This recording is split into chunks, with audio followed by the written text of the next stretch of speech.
Bonjour à tous, bienvenue dans cette nouvelle vidéo. Alors aujourd'hui je vais répondre à une question qu'on m'a posée souvent. J'ai l'impression de vous dire ça dans toutes les vidéos, mais c'est vrai que je reçois pas mal de questions et je tiens à y répondre en vidéo, donc bon forcément c'est une intro qui revient souvent. Mais vraiment c'est une question que je reçois souvent, vous allez voir vous-même. C'est quels sont les diplômes nécessaires pour devenir consultant en marketing numérique? Donc en gros pour lancer son agence SMMA. Est-ce qu'il y a des diplômes à avoir? Est-ce qu'il y a certaines formations, certains cursus scolaires préférables? Bref, donc c'est une question qui revient souvent. Et j'aimerais vous répondre de façon complète parce que la version rapide pourrait être non, t'as pas besoin de diplôme, vas-y lance-toi. C'est vrai. C'est quelque chose d'ailleurs que je pense sincèrement, mais ce serait beaucoup trop raccourci. Je préfère vous répondre de façon complète et je vais vous répondre en 3 volets. Je vais vous dire mon cursus personnel et celui de mon équipe. Je vais vous dire globalement en tant que recruteur, parce qu'en tant que chef d'entreprise et ayant une équipe, j'ai recruté du monde. Et en recrutant du monde, bah forcément, on choisit des backgrounds, donc des CV, etc. Et je vais vous expliquer un peu mes expériences au niveau recrutement, vu que j'ai eu plusieurs profils différents au sein de l'équipe, donc comment je vois les différences, et qu'est-ce que je regarde personnellement pour recruter quelqu'un au sein de l'équipe. Et je vais vous dire également par rapport, on est bientôt maintenant 200 membres dans Devenir Consultant, dans la formation. D'ailleurs, si vous voulez voir la présentation de la formation de Devenir Consultant, c'est en description. Et donc je vais vous dire par rapport à tous les membres qu'on a, ceux qui s'en sortent le mieux, quels sont leurs backgrounds, quels sont leurs CV, qu'est-ce qu'ils ont fait comme études, comme diplôme, etc. Donc je vais vous dire tout ça, donc vous voyez ça vous donnera quand même une vision d'ensemble sur quels sont les diplômes et leur importance dans la création d'un business de consulting. Alors avant d'attaquer le sujet, comme d'habitude, si vous voulez vous-même devenir consultant, c'est sûrement pour ça que vous êtes là, que vous regardez cette vidéo, et bah sachez que j'ai préparé une masterclass gratuite, donc c'est un atelier vidéo qui dure plus d'1 heure, dans lequel je vous donne les 5 étapes à mettre en place pour devenir consultant en marketing numérique et créer votre business de consulting. Donc c'est en description, c'est gratuit, ça s'appelle la masterclass devenir consultant, vous pouvez cliquer sur le lien et simplement vous inscrire et vous y aurez accès immédiatement. Et aussi dans cette masterclass, je vous donne 4 niches que je pense les plus prometteuses pour 2020-2021. Donc ça nécessite d'aller voir à mon avis si ça vous intéresse. Alors maintenant, on va commencer par le premier point de cette réponse qui est quel est mon cursus personnel et celui des membres de mon équipe. Alors actuellement, vous le savez, on est 3, il y a Johan, Kevin et moi. Alors, dans mon cas, j'ai toujours voulu faire de la pub. Donc c'est un peu paradoxal parce que c'est vrai que c'est assez rare comme métier quand on est jeune et tout. Moi, à partir de mes 12-13 ans, je voulais faire de la pub. Je me souviens pas si c'est un film qui m'a donné envie ou une série, je sais pas. Mais j'ai toujours voulu faire ça. Donc ce qui fait que dès le lycée, j'ai voulu faire un bac STGM. Donc un bac STG, ça je sais plus ce que ça veut dire. Je crois que c'est les sciences et technologies de la gestion. M comme mercatique, donc marketing. Donc c'est vraiment un truc orienté marketing et communication. Alors il se trouve que moi je savais pas avant, il se trouve que c'est aussi connu pour être le bac le plus facile, donc le bac général, le plus facile de tous. Bon, peut-être, dans ce cas j'ai eu de la chance, mais en tout cas c'est le seul qui était vraiment orienté communication et marketing. Donc j'ai fait ce bac là, et ensuite donc j'avais une assez bonne moyenne à ce bac, un bon résultat, ce qui fait que j'ai pu accéder à un BTS public en communication. Alors je précise public parce que la communication et le marketing c'est un secteur d'activité où les écoles sont super chères. Il n'y a pas beaucoup d'écoles publiques, c'est souvent des écoles privées. Genre à Lyon, je crois que c'était Sub de Pub ou Sub de Com, je sais plus. Bref, il y a plein d'écoles comme ça, c'est du 5-6 000 euros l'année. Et dans mon cas, c'était important, c'est une variable importante parce que j'avais aucun moyen de payer ça. Que ce soit ma famille ou on ne pouvait pas emprunter pour ça non plus, en tout cas pas pour le BTS. Donc déjà, arrivé, mes parents m'ont quand même offert l'appartement à Lyon pendant 2 ans, ce qui était déjà énorme. Mais l'école c'était impensable, ce qui fait que moi c'était un critère important, c'était d'avoir accès à une école gratuite.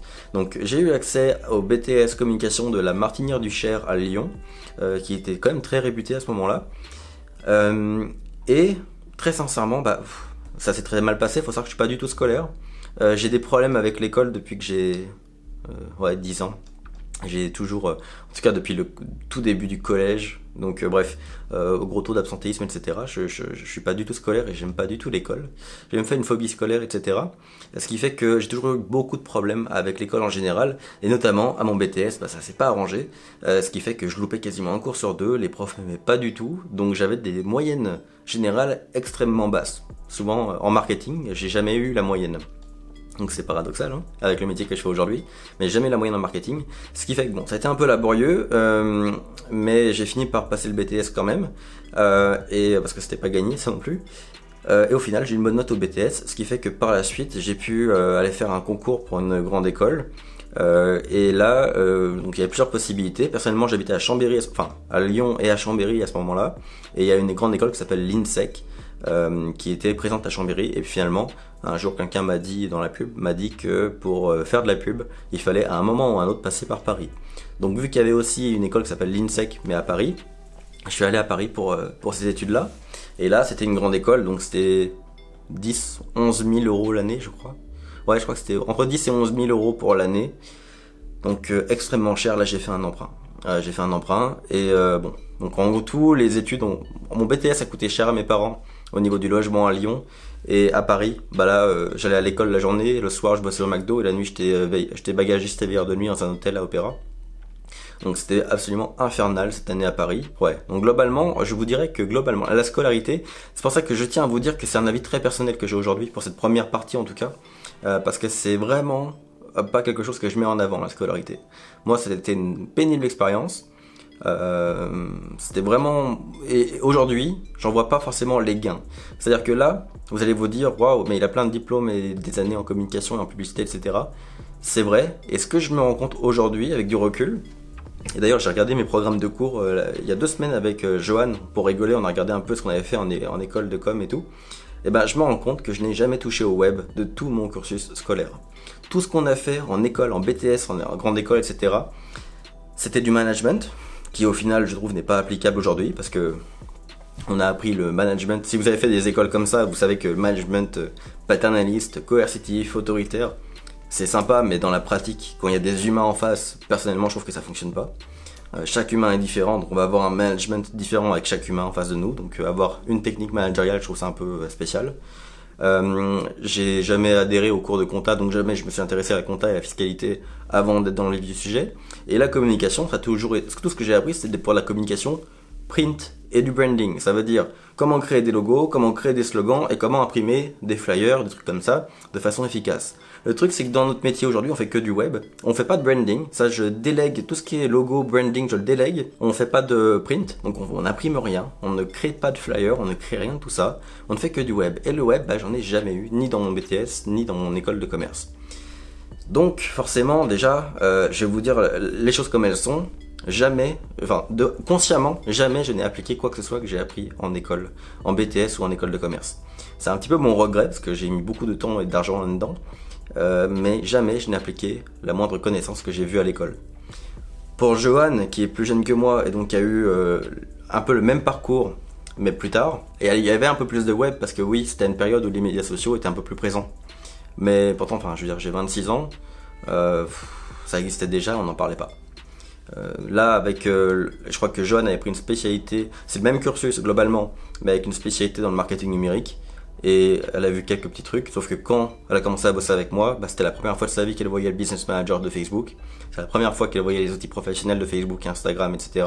Donc au final, on se rend compte que même en école de com, spécialité marketing numérique, jamais ils ont vu les outils publicitaires de Facebook, de Google, etc. Donc c'est là où déjà, pour ce premier volet très personnel, je vous dirais que est-ce que c'est rentable? Je dirais que non. Franchement, la vérité, c'est que j'ai tout appris sur YouTube avec un petit blog que je m'étais créé, que j'appliquais, et avec mes clients que j'ai trouvés. C'est comme ça que j'ai appris le marketing numérique. L'école m'a servi à rien concrètement à ce niveau-là. Et ayant déménagé au Canada, parce que du coup, pour finir, après ma première année d'école de commerce, je pouvais pas me payer les 2 suivantes. J'ai pas trouvé l'alternance, donc j'ai dit bon, je voulais arrêter. J'ai dit à mes parents que c'était une césure. Je suis parti au Canada, vu que j'étais citoyen canadien. Et une fois ici, j'ai dit de toute façon, je remets pas les pieds. Et donc du coup bah, ça s'est arrêté là. Donc ce qui fait que même le réseau qui est censé apporter la grande école, j'en ai pas profité vu que j'étais au Canada et que mon école était à Paris. Le réseau m'a pas non plus aidé à trouver une alternance, donc de toute façon j'ai pas trouvé d'intérêt avec le réseau. Donc je dirais que la grande école de commerce c'était une expérience, ça m'a permis de vivre à Paris, c'est surtout ça le point qui est important je pense. Mais sinon en termes professionnels, ça a été une dette de 10 ou 11 000 euros dont j'ai pas vu vraiment le retour sur investissement. À part peut-être le fait de me réveiller et de me dire peut-être qu'il faudrait que tu vois autre chose. Et c'est là que j'ai décidé de prendre l'avion. Mais à part ça, je dirais que ça m'a pas apporté grand chose. Et Johan, c'est pareil, elle a fait une année de césure. Elle est venue en stage dans mon entreprise. Elle a décidé de rester en année de césure. Et puis finalement, elle s'est rendue compte qu'entre le monde pratique, concret de l'agence et l'école, bah, vaut mieux rester ici et continuer de bosser parce que Au final, l'école, ça coûte cher et on n'y apprend rien de particulièrement pratique. Donc voilà pour le premier volet. Déjà, c'est pas très glorieux pour les écoles et pour les études, vous l'aurez compris. Désolé si vous venez d'investir dans une école, je suis désolé. Ce n'est que notre point de vue, donc dites-vous bien que c'est pas une vérité générale. Mais de mon point de vue, en tout cas, déjà le diplôme, bon, personnellement, il a rien changé pour moi. Une fois, en 5 ans, un client m'a demandé si j'avais un diplôme de marketing. Une fois. Et je vais vous dire la vérité, c'est qu'à ce client-là, la fois où il me l'a demandé, je lui ai répondu que je n'en avais pas. Que je n'avais pas fini mes études de marketing. Je lui ai pas expliqué que j'avais une licence, un bac+3, non, rien du tout. Je lui ai dit non, j'ai arrêté mes études de marketing au milieu. Par contre, j'ai des études de cas. Et bah, on a signé. Ça fait 3 ans qu'on travaille ensemble. Et c'est la seule personne en 5 ans qui m'a demandé si j'avais un diplôme en marketing. Les autres clients partent du principe que si j'ai une agence de marketing, c'est que je sais faire du marketing. Et puis voilà. Et c'est la réalité. Donc non, les diplômes ne m'ont jamais servi à ce niveau-là. Ça, c'est pour mon cas personnel et pour le cas de Johan. Pour Kevin, lui, bah, il a le bac, le même que moi.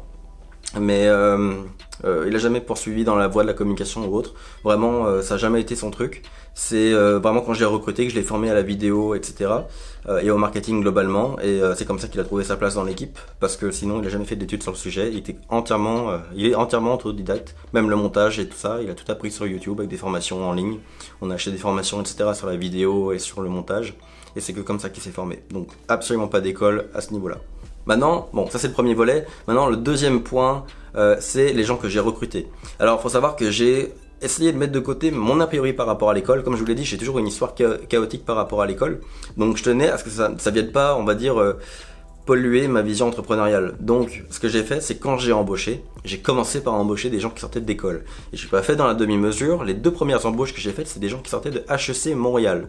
Alors, c'est HEC, c'est moins, à ce que j'ai compris, HEC Montréal est quand même moins prestigieux que HEC Paris, mais ça reste du HEC.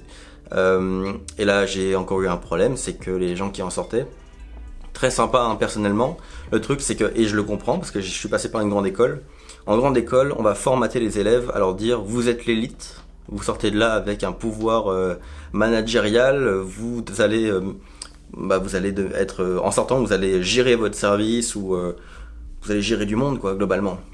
Et du coup, quelqu'un qui sort d'école de commerce a beaucoup de connaissances théoriques, a quasiment aucune pratique, et sort de là non pas pour faire, mais pour gérer d'autres personnes qui font. Alors le problème, c'est que déjà dans une PME, ça n'a pas trop sa place. Parce que bon, déjà, c'était extrêmement... Bon, les salaires étaient quand même très élevés. J'ai quand même essayé, mais au final, c'était pas rentable, donc voilà. Mais on va dire que les salaires sont quand même élevés, c'est normal. Quand on vient de mettre 40, 50 000 dans une école, pour la durée totale, parce que moi j'ai mis que 11 000, c'était pour une année, et les 2 dernières années étaient encore plus chères que la première, donc voilà, ça monte vite, et donc bah là c'était pas du tout rentable au niveau financier d'une part. Ensuite de ça, ils ne voulaient pas faire d'opérationnel, donc c'est à dire que le téléphone pour parler à des clients, ça leur faisait peur. Oui, vous préférez dire à quelqu'un comment faire pour appeler le client, mais le problème c'est que j'allais pas recruter une équipe de 3 personnes parce que je recrutais quelqu'un de HEC Montréal, forcément. Et l'opérationnel du marketing numérique. Ils sortaient d'un volet spécial marketing numérique, mais l'opérationnel, ils ne le connaissaient pas. Et ne souhaitait pas spécialement l'apprendre parce que, encore une fois, ils étaient là pour être manager. Donc j'ai vite compris que c'est moi qui avais... C'est pas de leur faute, c'est la mienne. J'aurais pas dû aller vers ce genre de recrutement. Mais je considère aujourd'hui que la place de quelqu'un qui sort de grande école de commerce, c'est justement ce qu'on nous apprend en grande école, c'est d'être dans des grandes boîtes. Faut aller bosser chez Allianz, chez Société Générale, chez Danone, enfin bref, ce genre de grosses boîtes où il y a plein de services, il y a des milliers de personnes, et il y a un peu tous les niveaux de manager, donc même quelqu'un qui sort de grande école de commerce, qui a jamais eu d'expérience professionnelle, peut avoir un job de manager pour gérer une petite équipe, et puis lui-même est dans une équipe d'un autre manager, et ainsi de suite. Vous voyez, c'est des grands organigrammes qui font que là, ils trouvent leur place, mais dans une PME, c'était absolument pas rentable. Donc ça, c'est mon expérience avec quand j'ai recruté des gens qui sortaient d'école de commerce, et ensuite j'ai recruté des autodidactes. Alors, quand je dis autodidacte, c'est parce que j'ai complètement mis de côté le CV.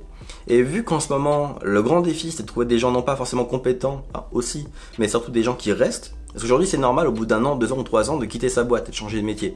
Moi, ce que je m'étais dit, c'est que je veux monter une équipe qui va rester avec moi à long terme.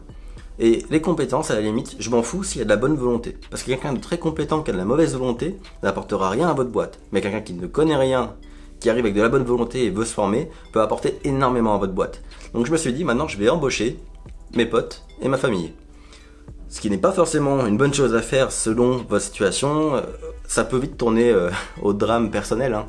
Je suis d'accord avec ça. Simplement, je dois avouer que d'avoir embauché des amis. Bah, ça fait plusieurs années maintenant. Kevin, ça doit faire 2 ans qu'il a commencé avec moi. Johan, ça fait maintenant plus d'1 an. Bah, on n'a jamais eu de problème. Ça se passe très bien. On arrive très bien à faire la part des choses entre le pro et le perso, mais parce qu'aussi on s'amuse au taf, donc ça compte. Et j'avais même embauché mon père pendant 6 mois.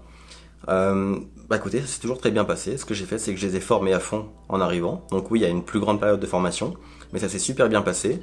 Par exemple, Johan qui avait déjà une affinité avec tout ce qui est Instagram, Facebook en tant que consommatrice, bah c'est très vite formée à l'outil et aujourd'hui, bah, elle est beaucoup plus productive que si j'avais embauché quelqu'un qui est sorti d'une grande école en marketing numérique par exemple. Donc aujourd'hui, moi, en tant que recruteur, ce que je regarde, c'est pas le CV, c'est pas les diplômes, c'est l'expérience pro, parce que rien ne remplace l'expérience. Je préfère quelqu'un qui a fait 1 an dans une agence que 5 ans dans une grande école, franchement. Donc il n'y a rien qui remplace l'expérience. Je préfère qu'on m'amène, moi si quelqu'un m'amène un carnet, un portfolio avec des exemples de pub et des coûts par clic, je suis aux anges. Moi, ce serait le candidat idéal pour un poste en marketing numérique. Et à la limite, quelqu'un qui a juste de la bonne volonté. Je préfère ça et la personnalité. Et est-ce que sa personnalité rentre bien dans l'équipe? Je préférerais vraiment ça que quelqu'un qui sort d'une grande école avec un gros CV énorme, etc. au niveau des formations. Tout simplement parce que je pense que ce qui fait une équipe et une bonne boîte, eh ben, c'est comment les humains travaillent ensemble, comment la coopération se fait. S'il y a besoin de formation, bah fine, on fait de la formation. Mais je pense que le plus important, c'est d'avoir une bonne équipe soudée et qui veut amener la boîte plus loin. Quelqu'un qui est extrêmement formé et qui ne sait pas comment mettre tout ça en application d'un point de vue opérationnel à court terme. Donc, encore une fois, pour ce deuxième volet, bah, les diplômes passent derrière. Donc, et là, j'essaie vraiment de vous montrer ça de façon factuelle, c'est vraiment en toute transparence. Mais que ce soit pour Johan et pour moi et pour Kevin, les diplômes ne servent à rien. Et que au niveau de mes clients, on m'a jamais demandé, à part une fois, je vous l'ai dit.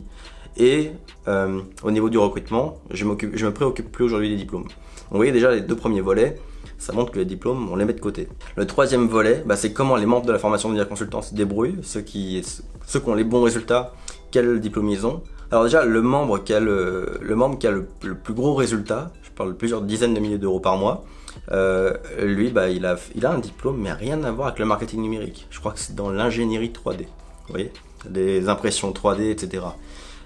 Concrètement, il n'a rien à voir avec le marketing numérique. C'est une reconversion totale qu'il a fait. Et il s'est formé entièrement sur YouTube et par ma formation, forcément. Il a acheté des formations en ligne, effectivement, mais c'est entièrement par le web qu'il s'est formé de chez lui. Donc ça, c'est pour, on va dire, celui qui a le plus de résultats aujourd'hui. Et tous les autres qui font entre 2 et 10 000 euros par mois actuellement, pour la grande majorité, c'est des reconversions professionnelles. Alors c'est pas forcément ils sont pas tous âgés. Certains ont juste travaillé 2 ans dans leur secteur. Par exemple, il y a des membres qui sont réceptionnistes dans l'hôtellerie, par exemple, qui ont décidé de devenir consultants. Il y a plein de raisons qui ont amené les gens à acheter la formation et à devenir consultants. Vraiment, il y a tous les profils, tous les âges, tous les milieux sociaux, tous les jobs actuels différents. Enfin, ça va de l'hôtellerie à la médecine. Pour certains, c'est des raisons personnelles. Par exemple, la famille qui s'agrandit et donc qui veut faire rentrer plus d'argent et donc décide de prendre la voie de l'entrepreneuriat et ont une affinité avec le consulting. Donc vous voyez, il y a plein de profils différents. Je serais sincèrement incapable aujourd'hui de vous dire un profil précis de qui suit la formation de devenir consultant. Il y a des hommes comme des femmes, de tous les âges allant de, je crois que le plus jeune a 15 ans, donc ça, 15 ans quand même, chapeau. Le plus jeune a 15 ans, et ça va jusqu'à plus de 60 ans. Il n'y a aucun profil précis, donc tout le monde a une histoire et un parcours différent. Mais la vérité, c'est que je crois qu'aucun de parmi eux n'a de diplôme en marketing numérique, personne n'a fait d'études de communication. Vu que c'est principalement des reconversions et des démarrages dans la vie active, quasiment aucun n'ont des diplômes dans le marketing numérique. Et vous pouvez penser peut-être que j'en rajoute un peu, mais en fait il y a une raison très simple à ça. C'est que, et pour l'avoir vécu, Johan aussi, dans une école, on vous apprend à être un employé. Ce qui n'est pas un mal en soi. Simplement, on vous apprend à avoir un poste d'employé dans une entreprise, dans une structure existante. À quasiment aucun moment, on vous parle d'entrepreneuriat. Donc c'est pas si étonnant de se rendre compte que les élèves d'école ne sont pas forcément présents dans ma formation. Alors après, on n'est que 200, on n'est pas des milliers, donc je suis pas non plus représentatif du marché français. Mais aujourd'hui, je pense que la raison pour laquelle dans devenir consultant, il n'y a que des autodidactes, et des reconversions professionnelles, c'est parce qu'à l'école, on nous apprend à être des employés. Et c'est vrai que moi, quand je regarde un petit peu en arrière, toutes mes années d'études dans la communication et le marketing, déjà on n'a pas touché au web, ça j'ai des boules, et ensuite de ça, à aucun moment on a parlé d'entrepreneuriat. Jamais. On a regardé des histoires d'entreprises qui fonctionnent bien, on a vu pourquoi le Cirque du Soleil, Apple, etc. ont explosé, je suis d'accord avec ça. Tous nos profs, c'était pour beaucoup des anciens gérants d'agence, des anciens avocats, enfin, des gens qui étaient freelance ou profession libérale, etc. Donc certains avaient des expériences entrepreneuriales, mais jamais on a parlé d'entrepreneuriat. Jamais on a parlé de comment monter sa boîte. Donc ça peut être normal quelque part que ceux qui sont en école comme ça ne suivent pas ce genre de formation. Ça peut expliquer pourquoi quasiment aucun des membres ne sort d'une école de communication ou de marketing numérique. Donc en résumé, je vais pas vous dire les diplômes ça sert à rien, je n'aime pas ça, et puis je pense quand même que à la limite, là où ça peut éduquer les diplômes, c'est sur l'aspect de travail. C'est sûr que quand on s'engage dans un diplôme, et surtout quand on paye pour un diplôme, derrière, on taffe pour avoir des résultats. Donc je pense qu'il y a une découverte du monde professionnel et de l'effort qui est importante. Après, dans la pratique, je vous dirais que je trouve que le système scolaire, en vrai, ce que je pense, c'est que le système scolaire, il a quelques années de retard. Que les programmes de cours en marketing numérique de toute façon ne valent rien, parce que si les programmes sont refaits aux 3-4 ans, les outils ont évolué 1000 fois en 3-4 ans. Moi quand je donnais mes cours en marketing numérique pour Entrepreneuriat Québec, je crois que je l'ai modifié une fois aux 3 mois le truc, parce qu'il y a toujours un des outils qui fait une mise à jour au moins en 3-4 mois. Donc non, en 3-4 ans on peut pas garder les mêmes cours pour du marketing numérique, j'y crois pas. C'est aussi pour ça que devenir consultant, je l'ai mis à jour au bout d'un an. Et je pourrais encore faire des mises à jour sur le volet technique et tutoriel. Je pourrais le faire aux 6 mois, à mon avis, la mise à jour. Parce que les outils évoluent tout le temps. Donc là, TikTok, je sais pas quand... Enfin, TikTok, c'est peut-être un mauvais exemple, mais TikTok, je sais pas quand est-ce que ça rentrera dans le programme des écoles de commerce. Je sais même pas si ça y rentrera un jour. Mais ça devrait... Là, on devrait en parler. Parce que c'est le futur de la publicité. C'est une nouvelle application qui cartonne. Des gens se font des audiences de millions de personnes en quelques mois avec TikTok, il faudrait en parler. Il faudrait parler des applications émergentes comme TikTok, etc. ou comme Instagram l'était, comme Snapchat l'était, mais on n'en parle pas dans les écoles de commerce. Donc selon moi, pour le marketing numérique, il y a déjà quelque chose de fondamentalement compliqué. C'est comment est-ce qu'on peut avoir un programme d'enseignement qui change aux 3-4 ans et des outils qui changent aux 2-3 mois. Vous voyez, les modes vont tellement vite sur le web, ça colle pas avec l'enseignement classique.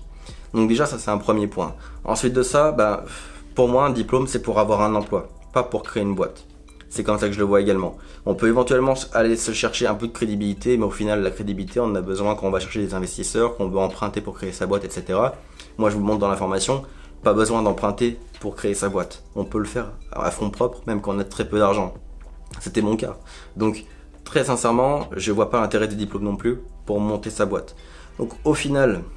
ça peut servir de déculpabilisation, je dirais. Et c'est très européen. Vivant au Québec ici, on parle français, mais c'est un peu plus une culture américaine.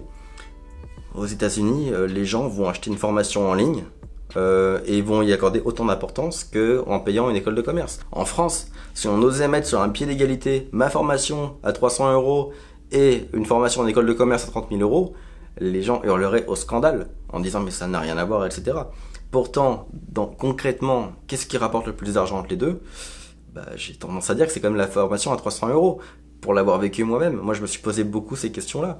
Et là, je reçois quand même quelques questions de gens qui me demandent, qui me disent j'ai 18, j'ai 19 ans, je dois choisir un peu mes études, etc. Est-ce que tu me conseilles de suivre le BTS ou d'aller en école de commerce, etc. Je suis obligé de dire non. Je suis obligé, si je veux être fidèle à moi-même et au discours que j'aurai en personnel, si vous étiez en face de moi au resto, là, ce que je vous dirais, c'est non, ça vaut pas l'investissement. Plutôt que de mettre 30 000 € et s'endetter sur 10 ans, 30 000 €, ne t'endette pas, d'une part, garde-les ou ne t'endette pas.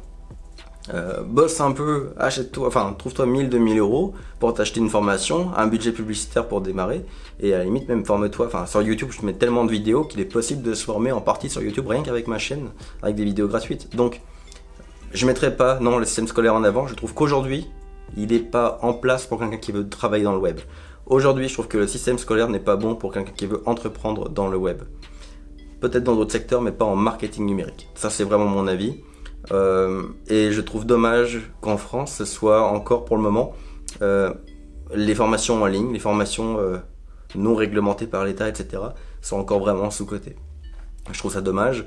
Moi, les formations que je donne à Entrepreneuriat Québec, par exemple, je sais qu'elles plaisent beaucoup aux entrepreneurs parce que c'est pas de la théorie, c'est que de la pratique. Même quand je donne un cours à une salle avec 30-40 personnes dedans, c'est un écran que j'affiche au mur et puis je joue dans mon business manager et dans mes statistiques d'audience devant les gens. Donc c'est une formation qui est concrète et eux, quand ils ressortent du cours, ils l'appliquent chez eux sur leur boîte ou sur leur projet de boîte. Et ils vont faire une mini-étude de marché avec les audiences publicitaires de Facebook. Donc vous voyez, c'est ce côté pratique que j'aime et en école, on ne l'a pas. Donc quels sont les diplômes à avoir pour devenir consultant en marketing numérique? Il n'y en a pas vraiment. Si vous en avez, tant mieux, c'est fait et c'est très bien. J'espère que vous allez retirer quelque chose des études. Joanne, elle serait peut-être un peu moins virulente que moi par rapport aux études de marketing. Je sais qu'elle y a fait des rencontres, elle y a fait un réseau, elle y a vu certaines bases. Ça n'a rien à voir avec l'expérience, ne serait-ce qu'un an dans une agence, ça change tout par rapport à l'école, mais bon, elle serait peut-être moins virulente que moi quand même. Donc si vous êtes déjà en école, bah écoutez, profitez-en à fond, créez-vous un réseau, c'est peut-être la force d'une école, c'est de se créer un réseau, c'est de vivre des expériences avec d'autres gens, donc profitez-en à ce niveau-là. Si vous avez un diplôme, bah, vous vous en servirez quand même comme argumentaire, si on vous le demande, vous pourrez dire oui, si ça pourra vous servir d'argumentaire.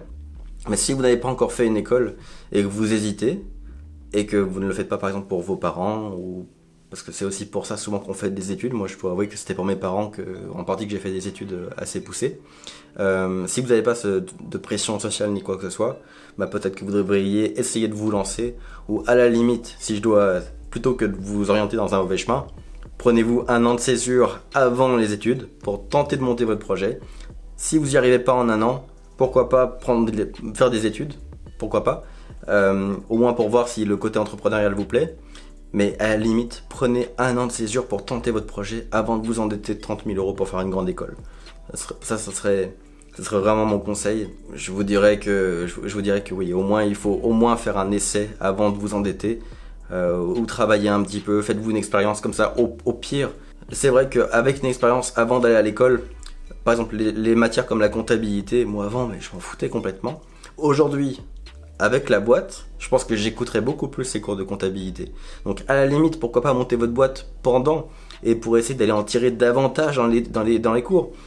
Et autant les programmes, je trouve, sont un petit peu obsolètes, autant les profs sont probablement très qualifiés. Donc pourquoi pas monter votre boîte en même temps et poser beaucoup plus de questions que la normale, et voir les profs comme des consultants et des sources d'informations que vous pouvez aller voir entre les cours, ou voyez, pousser un peu le niveau. Vous n'êtes pas obligé de rester au même niveau que le reste de la classe, vous pouvez pousser un peu le niveau et pousser les questions, les profs seront contents à mon avis. Donc voilà, c'était mon avis global sur les études et les diplômes. J'espère que je ne vous ai pas déprimé et que bon, j'espère que ça vous a plu, en tout cas c'était honnête. Vous me direz ce que vous en pensez en commentaire. Et pour finir, comme d'habitude, si vous voulez devenir vous-même consultant, il y a une masterclass en description.